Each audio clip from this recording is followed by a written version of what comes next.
He broke this glass. See where the lock actually moved out of place?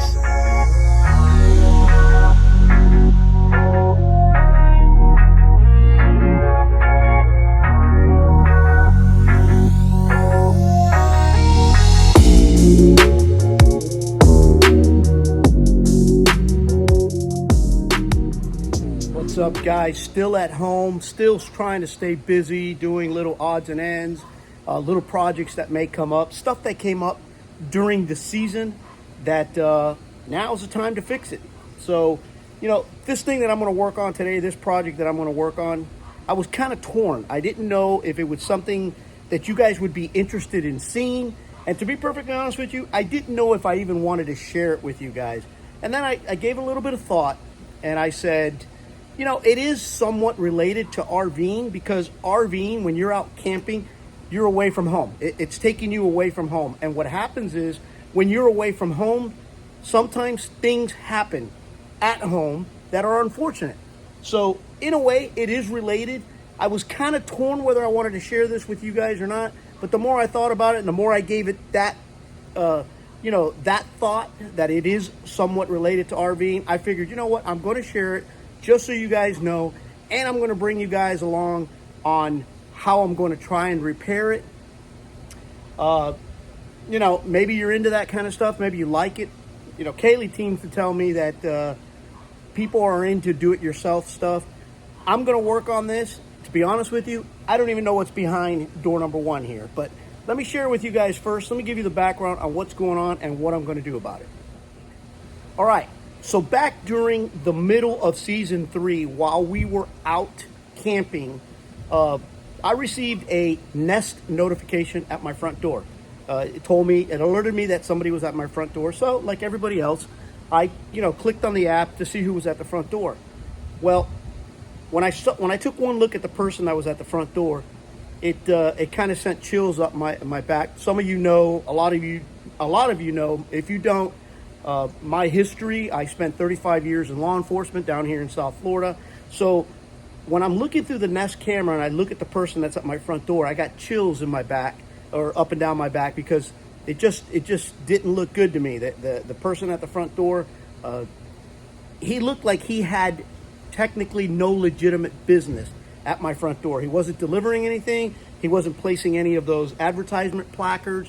He didn't look like he was looking for anybody. He was just knocking, and he had that look as if he was knocking to see, basically, if we were home. I didn't get a good feeling about the guy. So the first thing I did, without wasting any time, is I notified the police, the local police here down where I live, and I got that ball rolling. If anything, because he appeared to be suspicious.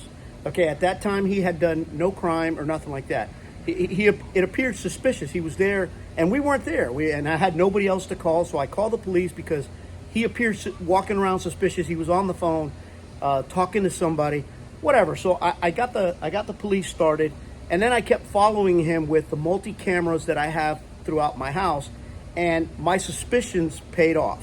Okay, he jumped over the fence into my backyard. At that time, let's be realistic here. At that time, no legitimate purpose for being in my house. Number one, he's trespassing. He jumped over a locked gate into my backyard. So my suspicions paid off, and thank God that I got the police started when I did. Okay, as some of you guys can now picture, basically, I'm not going to get too much into it because it is still an open case. The suspect, the subject, jumped my fence and burglarized my house. He broke into my house, and where he burglarized my house is right here behind these shutters. If you're from South Florida, you're very familiar with these shutters. These are hurricane shutters. And he burglarized the door that was behind the shutter. More background. Every time that we go away camping or RVing, I take these shutters. These right here happen to be over a window. And I take the shutters and I put them up all along the windows. I'll be perfectly honest with you. When we travel, which is usually during the summer, during the season, it happens to be hurricane season here in South Florida. So I put them up basically in a preventive maintenance. I do it ahead of time in case there's a hurricane while we're out of town, that I don't have to bother any family or friends to come over here and put these up for me. Unfortunately, and this is my fault, unfortunately, this door, which is my cabana door into my bathroom, into my master bathroom, I never really cover up with the shutters. It's a double pane glass door. It's a pretty solid door, so it's not a hurricane rated door, but it's a pretty solid door. So I never really covered this door up. I never thought the need to put these shutters up. So I didn't put them up. Now, because I had shutters up in all the windows in the backyard, basically the weakest point was this door. Okay, and this is the door that the subject actually chose to try and enter my house. Again, I'm not going to get into specific. If you wait to the end of the video, I'll tell you what happened with the subject. He basically broke into the house, set off the alarm, and almost immediately, or within a few, he was inside the house, but almost immediately, I guess it was the noise inside from the alarm, he came right back out this door, jumped the fence, and fled. Okay, I'll get to you guys on what happened with him at the end. Let's get to this. Okay, let's change our focus and let's pay attention to this. Okay, so as a result of him breaking into my door or into my yard, I called the police. The police was here. I called my cousin, which is the caretaker of my house. He's the one that usually helps me out while I'm out of town. And then I also called another friend of mine, George. He lives down the street. And basically my concern was, how do I secure my house? Because the rest of the windows are all boarded up, but this door wasn't boarded up. So I called George and my cousin Willie. They came over here and they boarded this up for me. Now, this is not your traditional boarding. They weren't installed traditionally because of the anchor points weren't in the right place when I had this door installed. So they installed this door basically using the concrete screws directly into the concrete. And because I figured that job was going to be a little bit involved, I haven't taken those off until I was willing to work on it. Today, I'm not sure if I'm going to work on it just yet because I really don't know what's behind this door. I don't know how much damage he made. I'm going to see it for the first time. You guys are going to see it for the first time. And then we're going to see what route, if any, I take to either repair the door or replace it. So without wasting any more time, mine or yours, let's take this thing apart and see what I'm working with.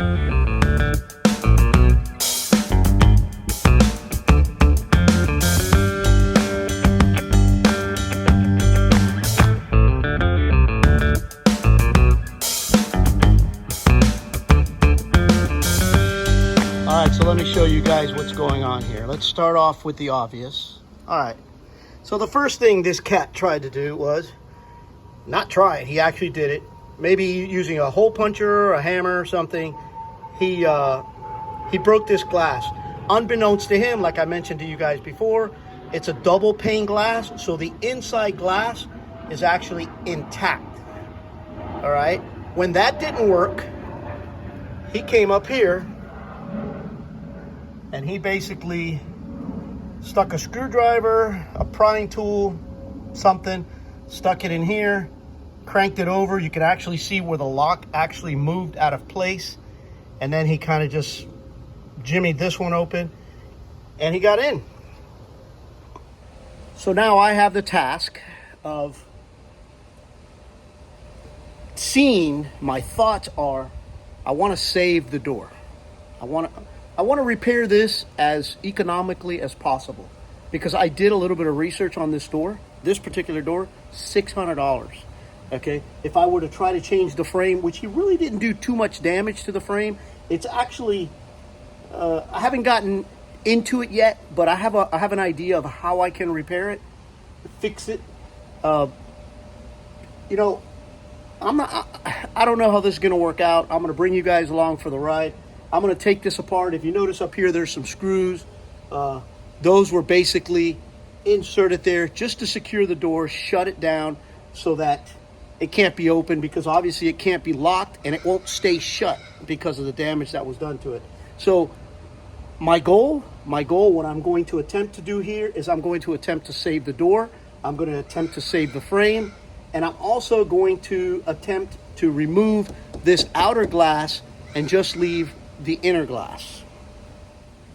All right, so I'm gonna take off now the 3 screws that were put into place to basically hold the door shut.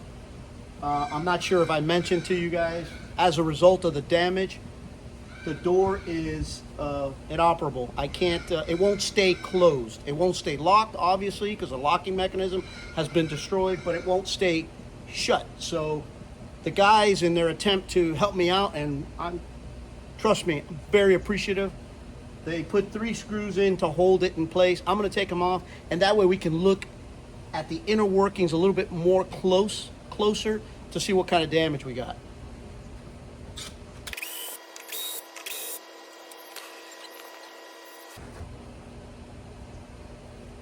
All right, so as you can see, the locks don't work. What? The door opens and closes the way it was designed. I'm not sure. I'm gonna keep my fingers crossed.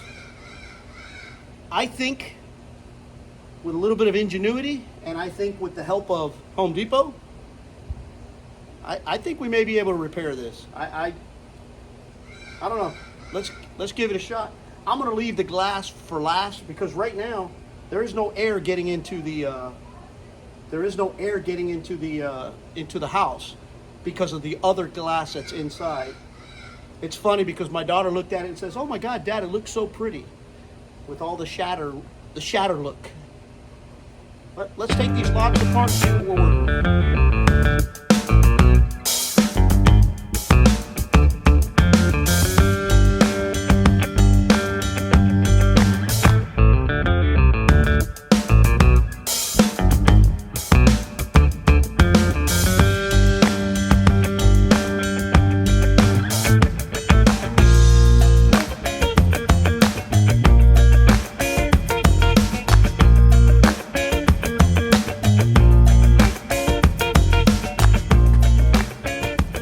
Junk. It was all mangled. So the door's pretty solid door though. It's all mangled. Let's see what we got.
I'm not working with great stuff here,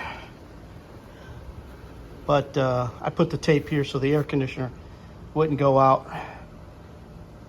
Not working with great stuff, but I think I could fix it. I'm hoping I could fix it. We'll take this down a little bit, and I'll share with you guys what I plan to do if it materializes. I'll be right back. All right, so I'm back from Home Depot, and the one item that I thought would fix this issue, and I'm talking about the actual door side first.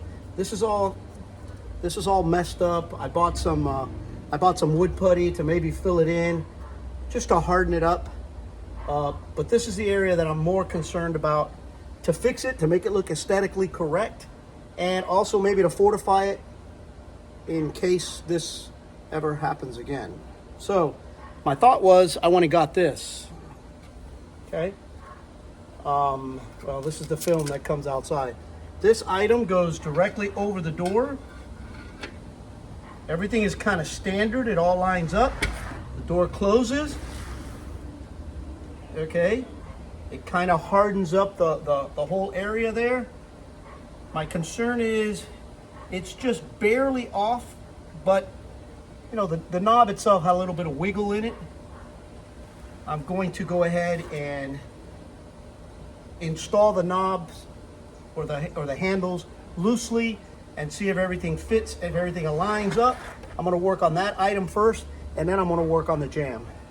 Let's give it a shot, see how this works.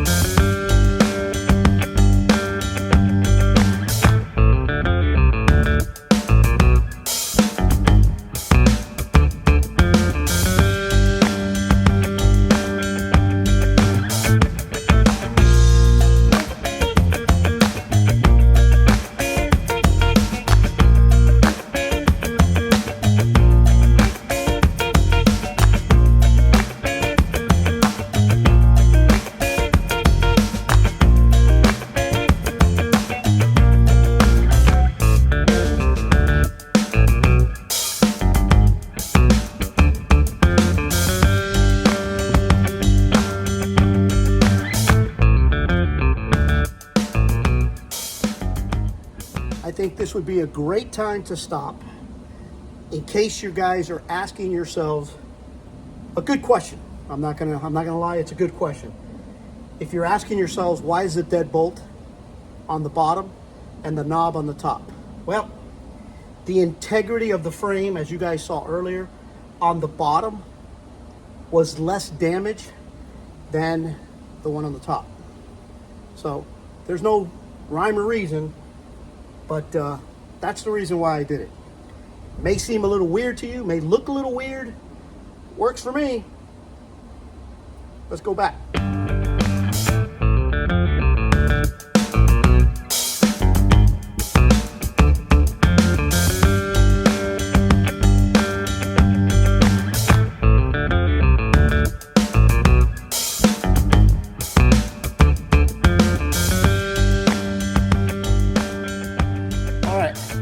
So the door side is done. The jamb side is going to require a little bit of workmanship. I'll show you what I bought for that side. I bought this for that side just because it was a double. In the case that didn't work, or that doesn't work, I bought this other one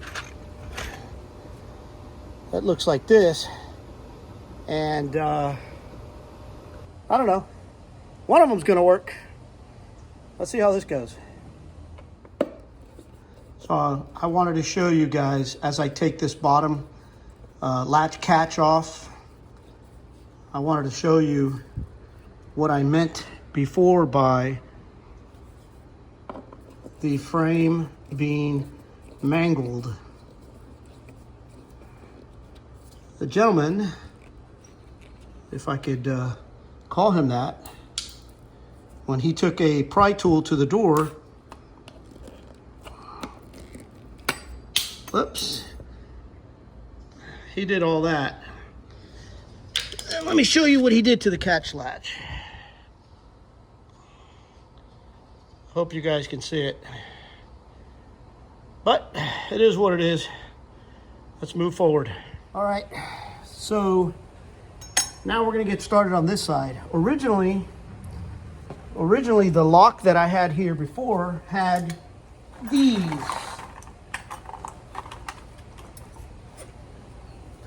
Some like these. And I already showed you what the mangled ones look like that he did. So, again, if you're going to change something or if you're going to do something, might as well upgrade it. So, I'm going with this one. If you could, I wish you could tell on the video. It's about a gauge. It's about a gauge thicker than the little ones. And this basically goes in here, just like that. But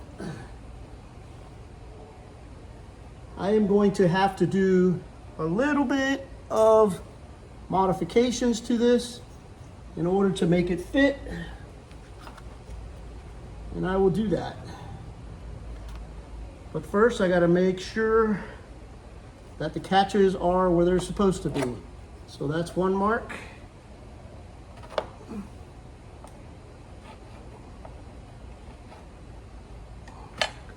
And that's another mark. So let's get to stepping. All right, so ideally, when you're gonna be trimming these frames to fit these things, ideally you should use a chisel and kind of like cut it and chisel off. You could use a screwdriver as long as it's sharp and you're really, really comfortable and confident in your abilities. I don't have either one. I don't have a chisel, and I sure as hell don't have the courage to do it that way. So I'm gonna use the next best thing.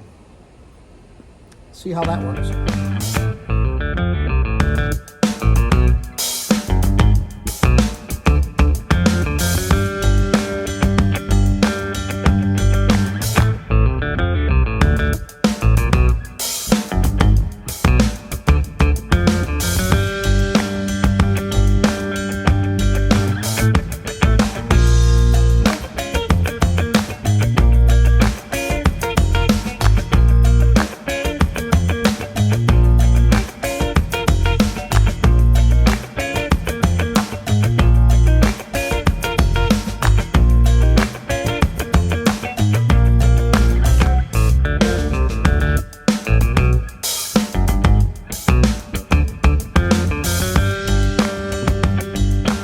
So that's it. Apparently my little tool was a huge success. It worked great, it worked flawlessly. I mean, I'm sure there's some carpenters out there that frowned upon what I did, but let me show you guys. There is the rough finish.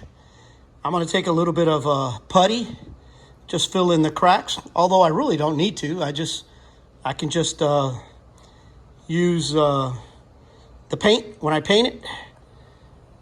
But let me show you. There you go. Closes. Deadbolt works like a charm. What more can you ask for? We're back in business. All right, so that's it, guys. That project is done. See behind me here? The only thing needed is a little bit of paint, but I plan to paint the whole house during this off season, and eventually put it up for sale. If anybody is out there interested, DM me or private message me on Instagram or YouTube, whatever, and we could talk. But I'm going to spare you guys the whole painting and finishing touches. No need to do all that. Just wanted to share this with you guys. Apparently, my daughter Kaylee says that people like that do-it-yourself stuff. So there you go. There was a project that, unfortunately, I had to do for the reasons that I mentioned earlier. And I told you guys that at the end of the video, I was going to let you guys know what happened. So the subject that broke into my house was identified within 3 days. He was a career criminal, entered the country illegally. We won't get into that. That's a whole nother story for a whole nother day. Came in through the southern border, and apparently, the way I understand it or see it, had 2 or 3 identities, had no legitimate business in this country whatsoever. From the minute he stepped foot in this country, it had been crime after crime after crime. But that's neither here nor there. Like I said, another story for another day. He was identified within 3 days and eventually taken into custody while committing yet another crime, and he is currently, if I'm not mistaken, still awaiting trial for this case and a whole bunch of other cases. So not sure where that's going, not sure where it's going to end up. If anything unusual happens in the case, I'll be sure to come on and let you guys know. I'll add a little tidbit at another video or whatever. But that's it. That's the thing. I'm not going to tell you his name. Not even worth the time. But he's in custody. He's in custody currently right now, awaiting trial. That's it. I hope you guys enjoyed. I'm going to do a little cleaning up, but that's it. That's a wrap. And I'll see you guys at the next video. Hopefully it won't be a project.